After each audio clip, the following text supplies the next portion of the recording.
So in a matter of 1 week, this movie went from being anticipated to in the center of a controversy to being killed to ultimately still coming out anyway, sort of. So like, fuck it, it's a movie. Who gives a fuck? It's a movie. What's going on, everybody? It's the Granddad Woolly, and you are here again for another edition of Woolly Reviews Film Data. Today we got a movie review today, and we're going to be talking about a movie that's been in the center of a lot of controversy and heat for the past week. At first, we all thought it wasn't going to come out. It got killed, but apparently it's not killed. It's been resurrected from the dead, or was it even dead to begin with? We don't fucking know, but we're going to holler at it anyway. Talking about the new movie from Seth Rogen and James Franco titled The Interview. Now, the interview centers around two friends. James Franco, whose character named Dave Skylark is a host of a celebrity tabloid TV show, and his friend Aaron Rappaport, played by Seth Rogen, is his producer. They, pretty much specialize in, those Entertainment Tonight type shows where they just talk about celebrities and, TMZ, shit like that.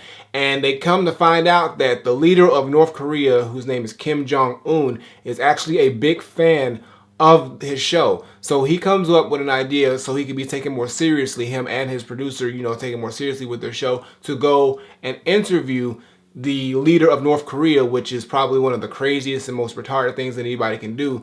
But for some reason, because the leader of North Korea, Kim Jong-un, is such a big fan of Dave Skylark, he, allows the interview to happen. So since Kim Jong-un has actually agreed to do this interview, the CIA has actually contacted Dave and Aaron, the two characters, to be able to carry out a mission to be able to assassinate the leader of North Korea, seeing as they're the only ones who can actually get that close to him to be able to do that. So what happens in the movie after that is a whole bunch of shit. They get into all these crazy situations. I'm not going to give it away, but basically shit doesn't always go as planned, because you should know shit's not going to go as planned. But as far as the story itself, it plays out very, very, very well, actually. The thing about this movie that I like, first of all, yes, it is funny. It has funny parts. If you watch any James Franco and Seth Rogen movies, their chemistry is the same in every movie because they have it. This is the end, and, Pineapple Express. It's that type of comedy. It's sort of the if it ain't broke, don't fix it thing. So, they're going to have their traditional form of comedy. That goes without saying. They, have their special style of everything like that, and they bring it here. Now, the main thing about this movie that really sets it, apart, that kind of takes it up a notch for me, is just the actual story of itself. The story kind of goes through sort of a, transition between, the characters of Kim Jong-un and Dave Skylark. And there's points in the movie where you kind of, everything seems one way, but then it's not really the way that it seems. And it's sort of like, everybody kind of goes through this, growing phase in the movie. It's kind of hard to explain, but basically Dave's character goes sort of an evolution, same as Kim Jong's character, and even, Seth Rogen's character, Aaron. They all go through this sort of different, as the movie goes on, they all go through this changing phase, but it's in a really interesting and cool way. And actually, it makes the movie a lot better, aside from the whole comedy aspect of it, because it is sort of an action comedy. And the ending of the movie, it actually came out pretty well. There were parts where it kind of goes a little up and down, but the movie never lost my interest. Like, I really enjoyed the whole movie.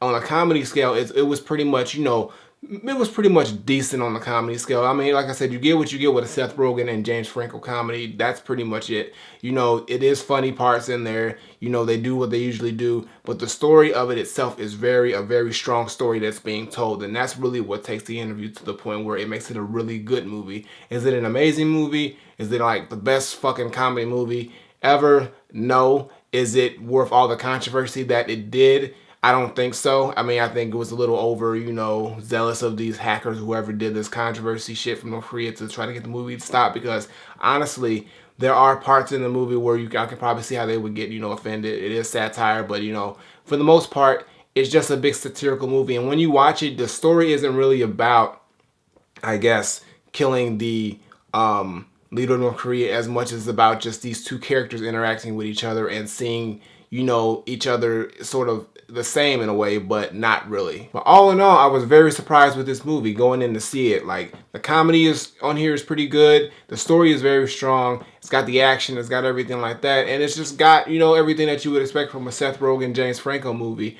and, you know, the satire of, you know, going to North Korea and trying to assassinate the leader of North Korea and everything like that. On surface, it seems like a very controversial thing, but when you actually watch the movie and see the whole movie in the context, it's not really much about that as it is about everything that goes along building up to that point in the story. So for the most part, The Interview is a very good comedy movie.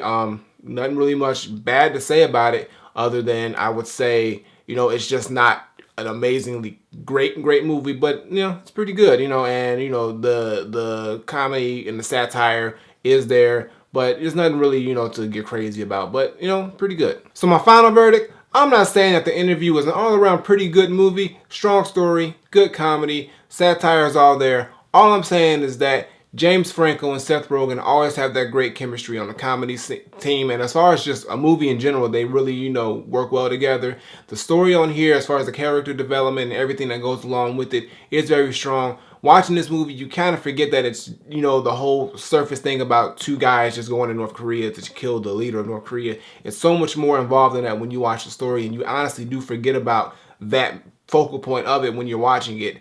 And for the most part, it's a funny movie. It's entertaining, and I think you should check it out if you are a fan of these two, or just, you know, a decent comedy in general. It's something to go watch. I would say a good 1 to 5 watch, or maybe 10. Some people will probably like it more than the other, but it does have a good replay value to watch it a few times at least. So for me, I'd have to say that The Interview is 100% Granddad approved. Go check it out. You can go watch it in select theaters. It's out some places. Just go, you know, online and find it.